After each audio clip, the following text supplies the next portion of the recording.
ప్రముఖ నటి ఝాన్సీ లేటెస్ట్ గా తన ట్విట్టర్ వేదికగా ట్వీట్స్ చేస్తూ ఫిలిం ఛాంబర్ ఆదేశాలను సవాలు చేస్తూ కోర్టులో కొరియోగ్రాఫర్ జానీ మాస్టర్ కేసును వేశాడు. ఇప్పుడు ఆ కేసుపై ఫిలిం ఛాంబర్ గెలిచింది. ఆయన వేసిన మధ్యంతర పిటిషన్ను కోర్టు కొట్టివేసింది.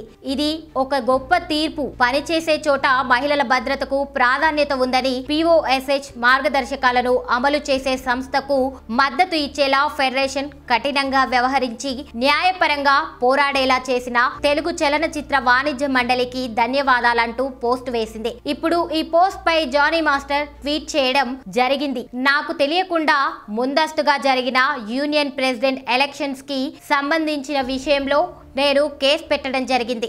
ఆ కేసులో రీసెంట్ గా వచ్చిన తీర్పుని మీకు అనుకూలంగా నచ్చినట్లుగా మార్చుకొని మరో కేసుతో ముడిపెట్టి పోస్టులు పెడుతున్నారు. తమ సొంత లాభం కోసం కోర్టు ఆర్డర్లపై కూడా తప్పుడు ప్రచారాలు చేసే వారిని చూస్తుంటే జాలేస్తుంది. మీరేది చెప్పినా ప్రజలు నమ్ముతారనుకుంటున్నారేమో. అసలు తీర్పు వివరాలు బయటకి వచ్చిన రోజున మీ నిజ స్వరూపం ఏంటో, దేనికోసం ఈ దుష్ప్రచారం చేస్తున్నారో అందరికీ అర్థమవుతోంది. ఆ రోజు కూడా ఎంతో దూరం లేదు, న్యాయమే గెలుస్తుందంటూ ట్వీట్ చేయడం జరిగింది. ఇక లైంగిక ఆరోపణల కేసులో కొరియోగ్రాఫర్ జానీ మాస్టర్ ప్రస్తుతం బెయిల్ పై బయట ఉన్న విషయం తెలిసిందే. బయటికి వచ్చిన వెంటనే పలు సందర్భాల్లో ఆయన మాట్లాడుతూ నేను ఎలాంటి తప్పు చేయలేదని కోర్టులో అదంతా ప్రూఫ్ చేసుకుంటూనే ధీమాని వ్యక్తం చేస్తూ వస్తున్నాడు.